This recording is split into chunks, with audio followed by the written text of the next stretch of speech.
지난밤 평안히 주무셨습니까? 네, 함께 시편 23편 말씀을 고백하겠습니다.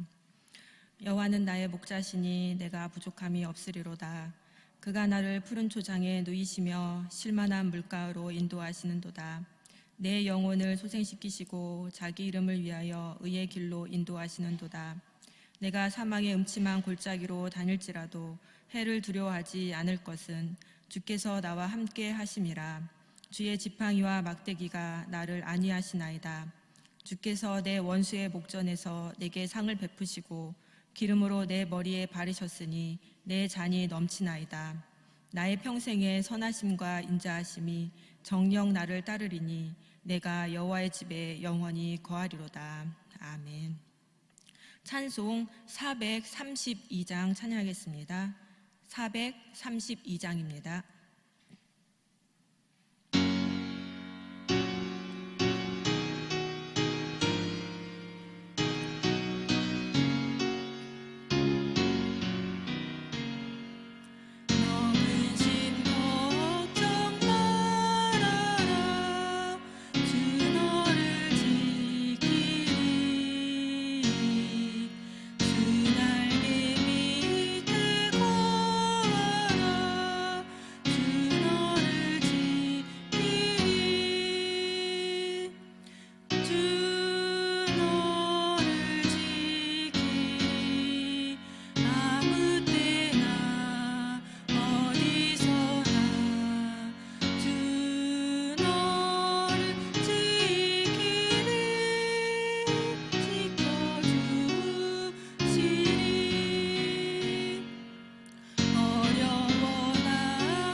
하나님께서 오늘 우리에게 주신 말씀은 출애굽기 6장 14절에서 7장 7절까지의 말씀입니다.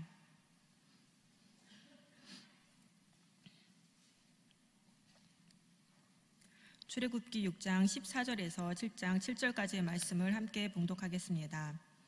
그 조상을 따라 집의 어른은 이러하니라. 이스라엘의 장자 루벤의 아들 하녹과 발루와 헤스론과 갈민이 이들은 루벤의 족장이요 시므온의 아들 여무엘과 야민과 오핫과 야긴과 소할과 가나안 여인의 소생 사울이니 이들은 시므온의 족장이요 레위의 아들들의 이름은 그 연치대로 이러하니 게르손과 고핫과 무라리요 레위의 수는 137세이었으며 게르손의 아들들은 그 가족대로 림니와 시므이요 고핫의 아들들은 아므람과 이스알과 헤스론과 우시엘이요 고핫의 수는 133세이었으며 무라리의 아들은 마울리와 무시니 이들은 그 연치대로 레위의 족장이요 아므람이 그 아비의 누이 요게벳을 아내로 취하였고 그가 아론과 모세를 낳았으며 아므람의 수는 137세이었으며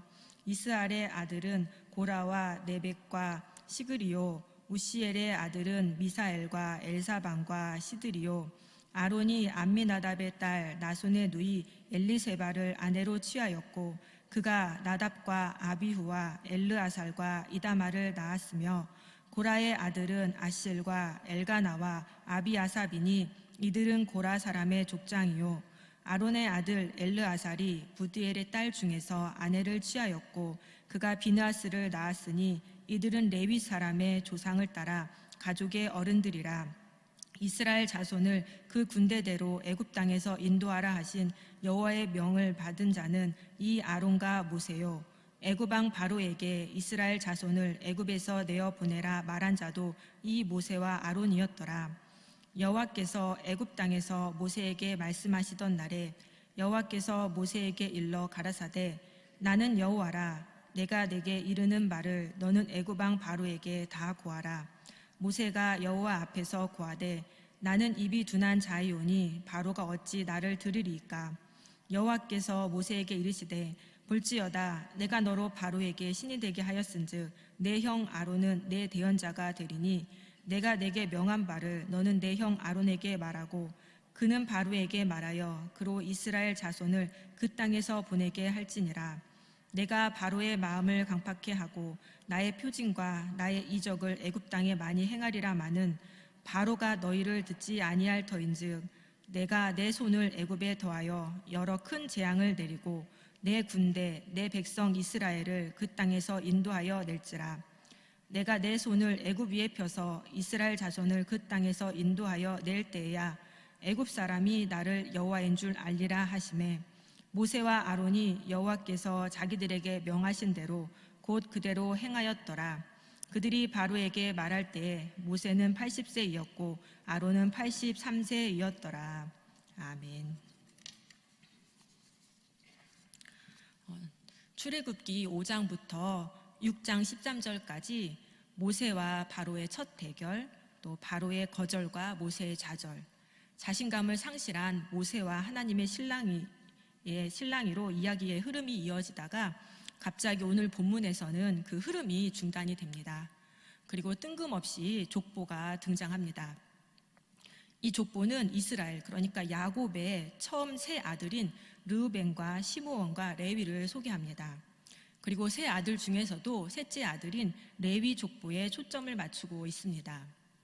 레위의 아들은 게르손과 고핫과 무라리인데 그 중에서 둘째 아들인 고핫 자손에게 초점을 맞추고 그 세 아들 중에서 첫째 아들인 아므람의 자손을 소개하고 있습니다.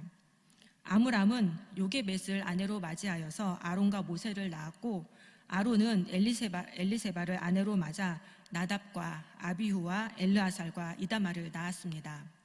그리고 아론의 셋째 아들인 엘르아살은 부드엘의 딸 중에서 아내를 맞이하여서 비느하스를 낳았습니다. 이 족보를 찬찬히 살펴보면 몇 가지 특징을 찾을 수가 있습니다.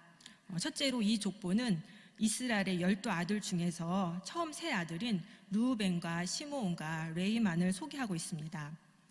출애굽기 1장에서는 이스라엘의 12아들과 그 후손들의 번창에 대해서도 소개하고 있는데 여기서는 세 아들 외에는 나머지 다 생략을 하고 있습니다. 그리고 세 아들 중에서도 셋째 아들인 레위에게 초점이 맞춰져 있습니다. 둘째로 이 족보는 오직 세 사람에 대해서만 나이를 명시하고 있습니다. 레위의 나이는 137세이고 레위의 둘째 아들 고핫의 나이는 133세이고 고핫의 첫째 아들 아므람의 나이는 137세라고 말합니다. 셋째로 이 족보는 아므람과 아론 그리고 엘르아살의 아내에 대해서 언급하고 있습니다. 구약의 족보에 보면 여성이 언급되는 것이 참으로 드문 일인데 여기에서는 대제사장의 계보의 아내들이 언급이 되고 있습니다. 이러한 특징들을 볼 때 이 족보는 레위, 고핫, 아므람, 아론, 엘르아살, 비느하스로 이어지는 레위 자손들에게 초점을 맞추고 있습니다. 즉 이 족보는 모세의 대언자로 세움받을 아론의 족보로 그가 하나님의 말씀을 대변할 만한 정통성 있는 인물임을 증명해주고 있습니다. 또 장차 대제사장 가문이 될 아론 가계의 혈통의 순수성과 중요성을 보여주고 있는 족보입니다. 아론의 족보 다음에 하나님께서는 다시 모세에게 말씀하시는 장면이 나옵니다. 하나님은 모세에게 내가 내게 이른 바를 애굽 왕 바로에게 다 말하라고 명령하십니다. 그러자 모세는 자신의 입이 둔하여서 바로가 자신의 말을 듣지 않을 것이라고 대답을 합니다. 이에 하나님께서는 모세를 바로에게 하나님처럼 되게 하고 아론은 모세의 대언자가 되게 하겠다라고 말씀하십니다. 그리고 바로의 마음을 완악하게 하여 애굽의 많은 표징과 이적을 행하겠다고 하시고 바로가 모세와 아론의 말을 듣지 않으면 큰 심판으로 애굽을 치고 이스라엘 자손을 그 땅에서 인도해낼 것이며 그때에서야 애굽 사람들이 나를 여호와인 줄 알게 될 것이라고 말씀하십니다. 그렇다면 오늘 본문에서 하나님은 어떤 분이십니까? 부정적인 흐름을 바꾸시는 분이십니다. 창세기 49장에 보면 야곱이 12아들들에 대해서 남긴 예언적인 유언이 기록되어 있습니다. 거기서 야곱은 둘째와 셋째 아들인 시므온과 레위에 대해서 이렇게 예언하고 있습니다. 시므온과 레위는 형제요 그들의 칼은 폭력의 도구로다. 그들이 그들의 분노대로 사람을 죽이고 그들의 혈기대로 소의 발목 힘줄을 끊었음이로다. 그 노여움이 혹독하니 저주를 받을 것이요 분기가 맹렬하니 저주를 받을 것이라. 내가 그들을 야곱 중에서 나누며 이스라엘 중에서 흩으리로다.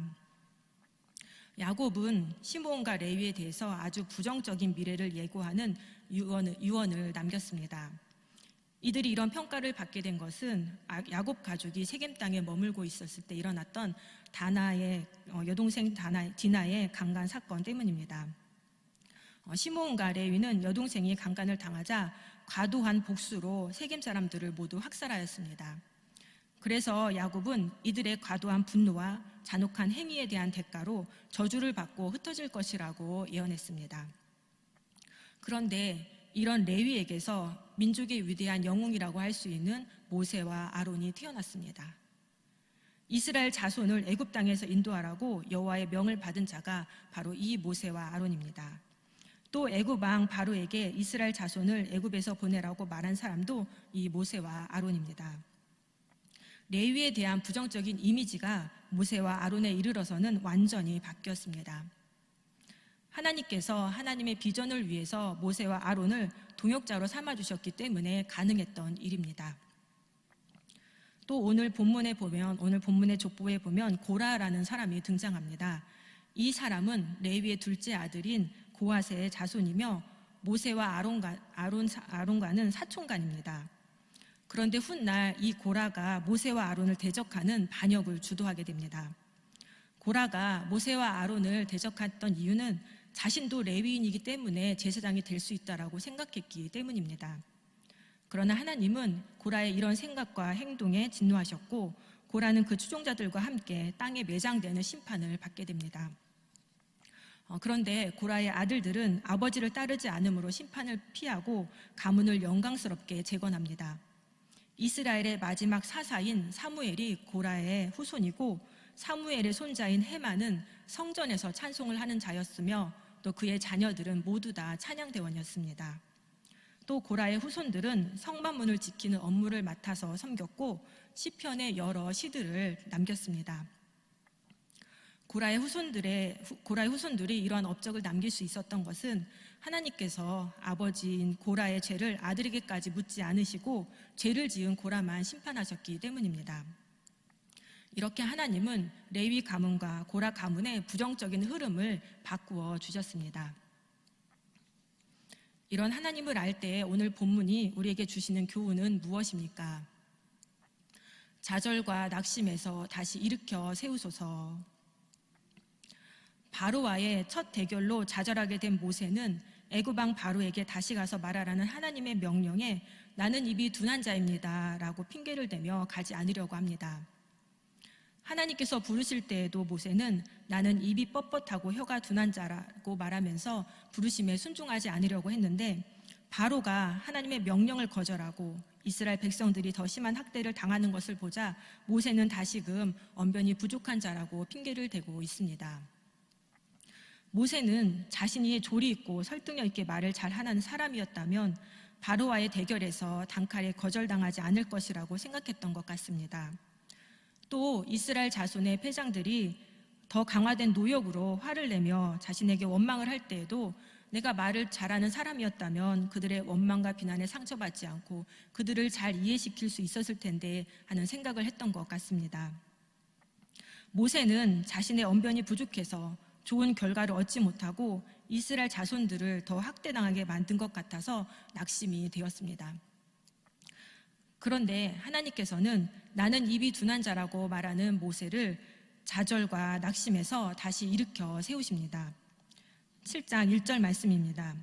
여호와께서 모세에게 이르시되 볼지어다 내가 나로 바로에게 신이 되게 하였은즉 내 형 아론은 내 대언자가 되리니. 하나님께서는 형 아론을 모세의 대언자로 세우셨습니다. 대언자는 미래의 일뿐만 아니라 과거의 사건에 대해서 그리고 현재의 일에 대해서 하나님으로부터 말씀을 받아 전달하는 자입니다. 하나님은 모세에게 명령하시고 모세는 하나님의 명령을 아론에게 말하고 아론은 모세에게 들은 하나님의 명령을 바로에게 말하는 것입니다. 그래서 모세는 아론에게 하나님과 같이 되고 바로에게도 하나님과 같이 되는 것입니다. 하나님께서는 아론을 모세의 대언자로 세워주심으로 모세의 둔한 입이 더 이상 문제가 되지 않음을 상기시켜 주셨습니다. 또 말 잘하는 능력에 의해 하나님의 구원이 이루어지는 것이 아니라 하나님께서 애굽에 행하시는 큰 재앙으로 인해 이스라엘 자손이 구원받게 됨을 말씀해 주고 계십니다.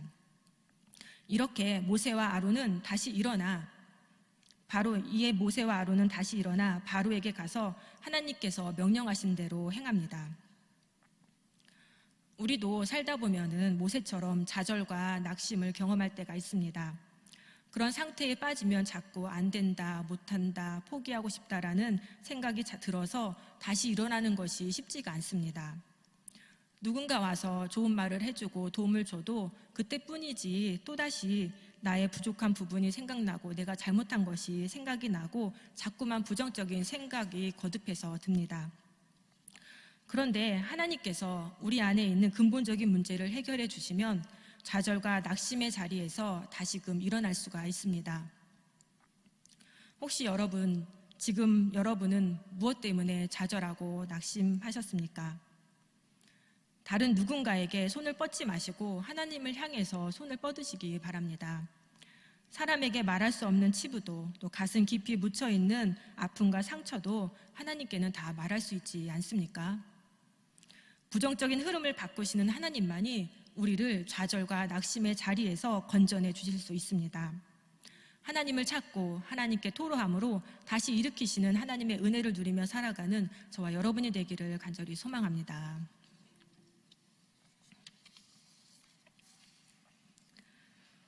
사랑의 하나님, 죄와 허물로 죽었던 저희들을 예수 그리스도와 함께 살리시고 구원하여 주신 은혜에 감사드립니다.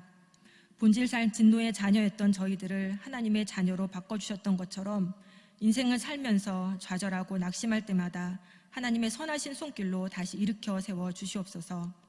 그래서 끝까지 예수님을 따라가며 말씀에 순종하는 삶을 살게 하옵소서. 예수님의 이름으로 기도드립니다. 아멘.